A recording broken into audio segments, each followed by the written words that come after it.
नमस्कार विद्यार्थियों, मैं Lakshmi Narayan, lecture government polytechnic college बारा। आज के इस ई लेक्चर में हम लोग पढ़ेंगे न्यू इंडस्ट्रियल पॉलिसी।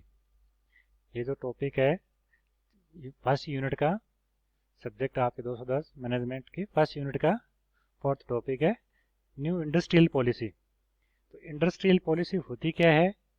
इंडस्ट्री में जैसे इंडस्ट्री को सेटअप कर रहे हैं, स्मॉल स्केल इंडस्ट्री सेटअप कर रहे हैं, आपको इंटरप्रेन्योरशिप में इंटरप्रेन्योर बनना है, तो इसके लिए गवर्नमेंट की पॉलिसीज़ क्या होती है, वो क्या पॉलिसी है, किस तरह से इसका एवोल्यूशन हुआ है, वो चीज़ अपन डिस्कस करते हैं आज के इसमें। किस तरह से पॉलिसी बनाई जाती है, क्या क्या पॉलिसी है, कब उसमें अमेंडमेंट हुए हैं, क्या उसके ऑब्जेक्टिव हुए हैं, ठीक है, वो चीज़ अपन इसमें पढ़ते हैं आज।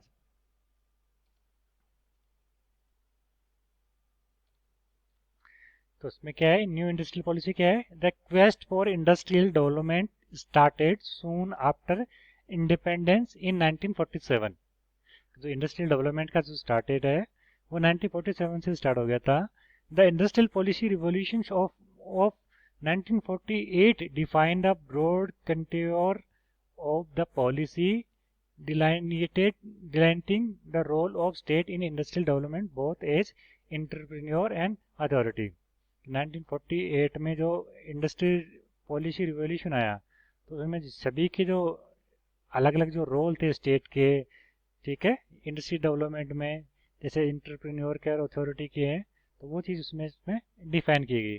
This was followed by comprehensive enactment of industry, जिसमें क्या है, development and regulation act 1951 referred as IDR, industry development regulation, that provide for the necessary framework for implementation of industrial policy and enable the union government to direct investment into desired channels of industrial activities interalive through the mechanism of licensing keeping with national development objective and goals।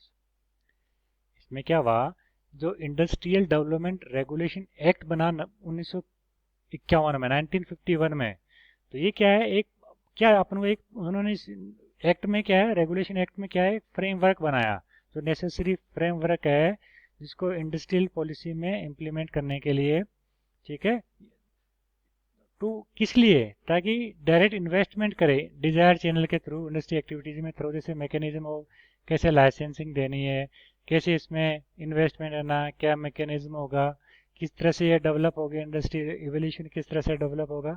तो इस तरह के mechanism करने के लिए इन्होंने IDR जो है एक्ट बनाया, जो 1951 में बनाया, जो industry development and regulation act. ये जो एक्ट है, इस एक्ट में जो भी इंडस्ट्रियल जो पॉलिसी है उसका एक फ्रेमवर्क बना है कि क्या फ्रेमवर्क होना है, इसमें क्या, कैसे डायरेक्ट इन्वेस्टमेंट होना है, उसका क्या चैनल होना है, किस तरह से आपको लाइसेंसिंग देनी है, कौन देगा लाइसेंसिंग, क्या देगा, क्या प्रोसीजर होगा, इन चीज़ों के बारे में डिटेल में उसका एक फ्रेमवर्क या पॉलिसी इसमें बनाई हुई है। तो न्यू इंडस्ट्रियल पॉलिसी में इसमें क्या है, तो मेन ऑब्जेक्टिव क्या है इंडस्ट्रियल पॉलिसी का? The main objective of industrial policy of the government are, क्या इसका ऑब्जेक्टिव क्या, अपने क्यों बनाई न्यू इंडस्ट्रियल पॉलिसी क्यों बनाई, इसका इसमें क्या क्या ऑब्जेक्टिव है? तो सबसे पहला है to maintain sustained growth in productivity. अगर आप पॉलिसी नहीं बनाओगे तो किस तरह से आपकी जो इंडस्ट्रियल डेवलपमेंट होगा या ग्रोथ होगी वो किस हिसाब से होगी? बगैर कंट्रोल वे में अगर ग्रोथ होगी तो वो एक सही डायरेक्शन में नहीं होगी। उसके अलावा आपको सस्टेन ग्रोथ रखनी है, कंटिन्यूसली ग्रोथ रखना है प्रोडक्टिविटी में, उसको मेंटेन रखना है, ठीक है, किस तरह से रखना है? तो एक पॉलिसी बनाई, एक रूल रेगुलेशन बनाए, उन रूल रेगुलेशन के हिसाब से आपको एक सस्टेन ग्रोथ मेंटेन करनी है। तो सस्टेन्ड जो ग्रोथ मेंटेन करने के लिए आपका जो है पॉलिसी बनाई, तो उसका सबसे पहला ऑब्जेक्टिव क्या है, सस्टेन ग्रोथ हो इन प्रोडक्टिविटी, क्योंकि प्रोडक्टिविटी नहीं बढ़ेगी तो आप इंडस्ट्री ग्रो कैसे कर पाएंगे? तो ये चीज़ आप ध्यान में रखते हुए सबसे पहला ऑब्जेक्टिव उसका यही था, to maintain a sustained growth in productivity. Second जो गोल था उसका, टू इनहांस गेनफुल एम्प्लॉयमेंट, कि मान लो आप इंडस्ट्री आपकी सेटअप हो गई, सब कुछ ग्रो कर रहा है, तो एम्प्लॉयमेंट कैसे बढ़ाओगे आप? तो एम्प्लॉयमेंट बढ़ाने के लिए ही तो आपको इंडस्ट्री पॉलिसी लानी पड़ेगी। क्या आपने जैसे मान लो पॉलिसी नहीं बनाई, हाल मान लो कोई इंडस्ट्री सेटअप हुई, उसने एम्प्लॉयमेंट वहाँ के लोकल लोगों को एम्प्लॉयमेंट नहीं दिया, बाहर विदेशों से लोग एम्प्लॉयमेंट ला के एम्प्लॉयमेंट कर रहे हैं, लोगों को रोजगार दे रहे हैं, तो वहाँ का एम्प्लॉयमेंट कैसे बढ़ा? तो इसके लिए उन्हें रूल रेगुलेशंस बनाए कि किस तरह से कितना परसेंटेज आपके लोकल लोगों को रहना है, कितने लोगों, जैसे आपने देखा इन्फोसिस है, इन्फोसिस कंपनी में क्या है कि उन्होंने कर रखा है कि 20% वहाँ के लोकल लोगों को रोजगार मिलेगा और बाकी जो है 80% बाहर वालों को रोजगार मिलेगा। तो वहाँ की जो लोकल लोगों को, क्योंकि वहाँ की लोकल रिसोर्सेज आप यूज में ले रहे हो, ठीक है, तो वहाँ के लोगों को उसका एडवांटेज मिलना चाहिए ताकि वहाँ का रोजगार बढ़े, ठीक है, इससे एम्प्लॉयमेंट बढ़े। तो सबसे सेकंड इसका गोल क्या है? To enhance gainful employment. रोजगार भी किस टाइप का रोजगार बढ़े कि गेनफुल होना चाहिए, उसमें कुछ हासिल होना चाहिए। मान लो इंडस्ट्री सेटअप कर ली, बाहर के लोगों को रोजगार करें, अपने देश के लोगों को रोजगार नहीं मिल रहा, तो उसका फायदा क्या हुआ, उसका क्या गेन हुआ उससे? तो गेनफुल जो एम्प्लॉयमेंट है, इस ऑब्जेक्टिव, ये भी इसका ऑब्जेक्टिव है न्यू इंडस्ट्रियल पॉलिसी का। नेक्स्ट है to achieve optimal utilisation of human resources. कि ह्यूमन रिसोर्सेज है उसका ऑप्टिमम यूटिलाइजेशन किस तरह से करें, उसका किस तरह से अचीव करें, ये आपकी इंडस्ट्रियल पॉलिसी में डिफाइन है। उसका फ्रेमवर्क बना हुआ है कि किस तरह से आप जो ह्यूमन रिसोर्सेज है, जो मेन पावर है, उस मेन पावर का ऑप्टिमम यूटिलाइजेशन कैसे करें। उसका एक वहाँ एक हिरार्किक है कि मान लो किसी इंडस्ट्री में कितनी पोस्ट होगी, कौन सी पोस्ट के अगेंस्ट कौन आदमी काम करेगा, ठीक है, ये पहले से डिसाइडेड है, कितने आदमी हैं, कितने रोजगार रखने हैं, किसको क्या सैलरी देनी है, ठीक है, किसे कितना काम कराना है, तो ये हर एक चीज उस पॉलिसी में डिफाइंड है। तो उसका जो सेकंड ऑब्जेक्टिव क्या था, to achieve the third objective क्या था, to achieve optimal utilisation of human resources, कि आपको ह्यूमन रिसोर्सेज का ऑप्टिमम यूटिलाइजेशन करने के लिए अपने इंडस्ट्रियल पॉलिसी डिसाइड की गवर्नमेंट ने। फोर्थ जो उसका ऑब्जेक्टिव है, मेन जो ऑब्जेक्टिव में से फोर्थ ऑब्जेक्टिव क्या है, टू अटेन इंटरनेशनल कम्पिटिटिवनेस।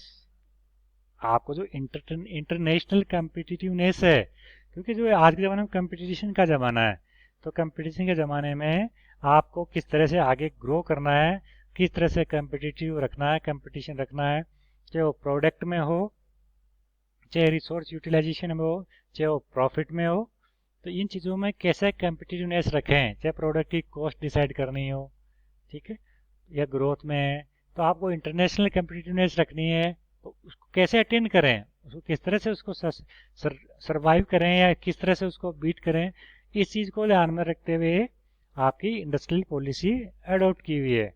तो ये भी एक उसका ऑब्जेक्टिव है इंडस्ट्रियल पॉलिसी का, कि आपको इंटरनेशनल कम्पिटिटिवनेस में किस तरह से सरवाइव करना है, चाहे आप क्वालिटी वर्क के लिए हो, चाहे आप कॉस्ट फैक्टर के लिए हो, चाहे एम्प्लॉयमेंट के लिए हो, या रिसोर्सेज अवेलेबिलिटी के लिए हो। तो ये आपको डिसाइड करने के लिए, चीज़ों को में ध्यान में रखने के लिए को इंडस्ट्रियल पॉलिसी आई है। नेक्स्ट है, जैसे इसमें जो इंटरनेशनल में क्या होता है कि बार बार टाइम टू टाइम टेक्नोलॉजी बदल रही है, इंटरनेशनल लेवल पे कर रही है, तो इसमें क्या एक वेल डिफाइंड पॉलिसी होती है, तो सरकार को चीज़ों को टैकल करना आसान रहता है। नेक्स्ट है to transform India into major partner and player in a global arena. मतलब इंडिया को एक इस तरह से ट्रांसफॉर्म करना है मेजर पार्टनर के तौर पे, किसमें, इन ग्लोबल एरिना, कि पूरी दुनिया में इंडिया इस चीज़ को कैसे लीड करे, कैसे ग्रो करे। तो इसके लिए आपने एक इंडस्ट्रियल पॉलिसी बनाई है कि जैसे आप इंडिया का सॉफ्टवेयर डेवलपमेंट में हमेशा लीडिंग रोल है, सबको लीड कर रहा है इंडिया इस चीज़ में, जैसे फार्मास्यूटिकल का इनमें मैन्युफैक्चरिंग में इंडिया लीड कर रहा है, तो किस तरह से आपका मेजर पार्टनर इंडिया किस तरह से रहे, तो उसके लिए एक वेल डिफाइंड इंडस्ट्रियल पॉलिसी होनी चाहिए।